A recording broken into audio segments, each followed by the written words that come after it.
ഇത് ബാംഗ്ലൂരിൽ നിന്ന് വരുന്ന വണ്ടിയാണിത്. അങ്ങനെയാണ് അവർ പറഞ്ഞത്. തിരുവനന്തപുരം പോകുമായിരുന്നു എന്ന്. വണ്ടി നേരെ അവിടെ നിന്ന് വന്ന് മഴ ഉണ്ടായിരുന്നു. പുള്ളി അവിടെ നിന്ന് വന്ന് സിഗ്നൽ കണ്ട് ചവിട്ടിയിട്ട് വണ്ടി കിട്ടിയില്ല.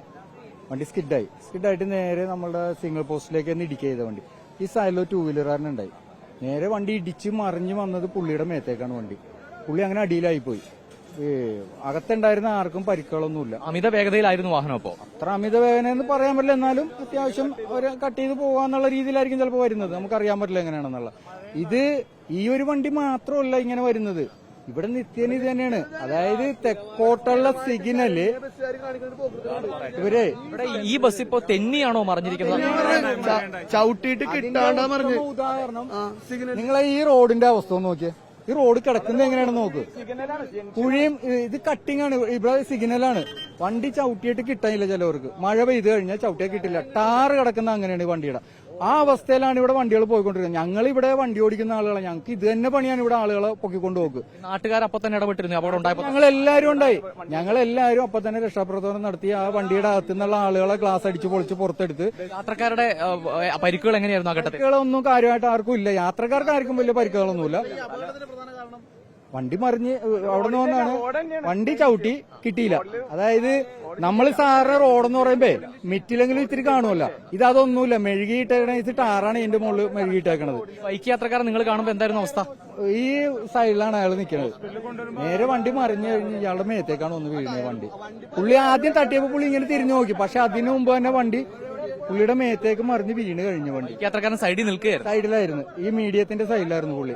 പുള്ളി അവിടെ നിന്ന് വരുവാണ്. നിൽക്കല്ല, വരുവാണ് അവിടെ നിന്ന്. പുള്ളി ആ സൈഡിലാണ് നിൽക്കണത്. അങ്ങനെയാണ് നേരെ വന്നിട്ട് വണ്ടി പുള്ളിയുടെ മേത്തേക്ക് മറിയണം. സിഗ്നലിൽ കാത്തു നിന്ന ബൈക്ക് യാത്രക്കാരനാണ് അപകടത്തിൽപ്പെട്ടത്. അതെ. പുള്ളി അവിടെ സിഗ്നലിൽ നിൽക്കണായിരുന്നു.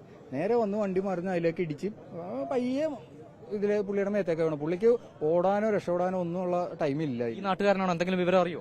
അതൊന്നും അറിയില്ല പുള്ളിനെ. പിന്നെ ക്രൈം വന്നു കഴിഞ്ഞിട്ടാണ് പൊക്കിയിട്ട് നമ്മൾ പുള്ളിനെ ഹോസ്പിറ്റലിലേക്ക് കൊണ്ടുപോയത്. കാരണം ഇത്ര ആളുകൾക്ക് ഇത് പൊക്കാൻ പറ്റില്ലല്ലോ. സാറിന് ബസ്സാണ് പൊക്കാൻ പറ്റും നമുക്ക്. അപ്പൊ അതുകൊണ്ട് അകത്തുള്ള ആളുകൾക്ക് ആർക്കും പരിക്കില്ലാതെ ചെറിയ പൊട്ടല്, ബ്ലഡ് പോലെ അങ്ങനെയൊക്കെ. ഇത് സ്ലീപ്പർ ബസ്സാണ്. ആളുകൾ ഉറങ്ങുമ്പോഴാണോ അപകടം ഉണ്ടായത്? അതറിയാമോ? ആളുകൾ ഉറങ്ങായിരുന്നു. ഈ രാവിലെ ടൈമല്ലേ, കുറച്ചേരൊക്കെ ഉണർന്നിരിപ്പുണ്ടായിരുന്നു.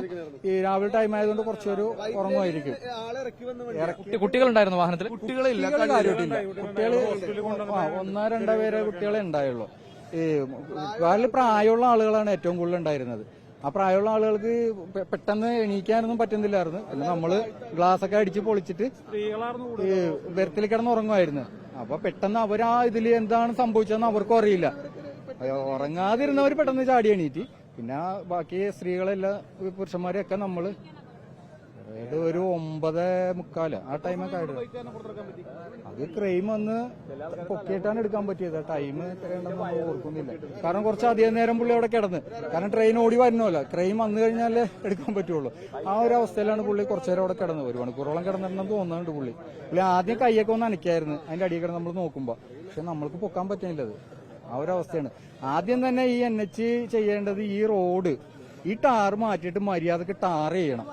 അതെ, കാരണം ഇവര് ഈ കുമ്പളം ടോള് വെച്ചിട്ട് നമ്മളോട് പിന്നെ ടോളുകൾ വാങ്ങിക്കുന്നുണ്ട്. ഈ ടോളുകൾ വാങ്ങിക്കുന്നത് എന്തിനാണ്? ഇവിടുത്തെ ആളുകൾക്ക് പൊതുജനത്തിന് പിന്നെ സൗകര്യപ്പെടുത്താനല്ലേ, അതിനുവേണ്ടിയല്ലേ. ഇവിടെ ഒരൊറ്റ ലൈറ്റ് പോലും തെളിയണില്ല. അത് ഇവിടുത്തെ പഞ്ചായത്തിന്റെ കുഴപ്പമാണ്. ഒരൊറ്റ സ്ട്രീറ്റ് ലൈറ്റ് തെളിയണില്ല ഇവിടെ. രാത്രി കാലങ്ങളായി കഴിഞ്ഞാൽ ഇത് രാത്രിയാണ് സംഭവിക്കണമെന്നുണ്ടെങ്കിൽ ഒരു മനുഷ്യനുണ്ടാവില്ല ഇവിടെ. ഇരുട്ടാൻ ആർക്കും ഒന്നും ചെയ്യാൻ പറ്റില്ല. ഇതേപോലെ ഇതിനു മുമ്പ് ഒരു ദിവസം ഒരു KSRTC ഇടിച്ചിട്ട് ഇതേപോലെ ആരും ഇല്ലായിരുന്നു. എന്ത് ചെയ്യാൻ പറ്റും? കാരണം ഒരു വെട്ടം ഉണ്ടെങ്കിൽ ആർക്കെങ്കിലും കാണാൻ പറ്റും. ഇത് അതുപോലെ ഇപ്പൊ തെക്കോട്ട് പോകുന്ന വണ്ടികളാണ്, വടക്കോട്ട് പോകുന്ന വണ്ടികളാണെങ്കിൽ സിഗ്നല് നോക്കാറില്ല ഇവര്. സിഗ്നല് റെഡ് ആണേലും അടിച്ച് കത്തിച്ചങ്ങോട്ട് പോണേ. ഇതിൽ നിരന്തര അപകടങ്ങൾ ഉണ്ടാവുന്നുണ്ട്. ഞങ്ങളിത് സ്ഥിരം കാണുന്ന ആളുകളാണ്. ഞങ്ങൾ ഇവിടുത്തുകാരാണ്. പിന്നെ ഇതിന് മുമ്പ് ഈ സിഗ്നലിൽ ഇടിച്ച് സിഗ്നലിൽ പോയതാണ്. ഒരു വണ്ടി വന്ന് ഇടിച്ച്. അത് കഴിഞ്ഞിട്ട് കുറെ നാൾ സിഗ്നൽ ഇല്ലാണ്ട് കുറെ പ്രക്ഷോഭങ്ങളും കാര്യം വന്നു കഴിഞ്ഞിട്ടാണ് പിന്നെ സിഗ്നൽ വന്നത്. അപ്പൊ ഇതിനൊക്കെ ആരോടാണ് നമ്മൾ പറയണത്?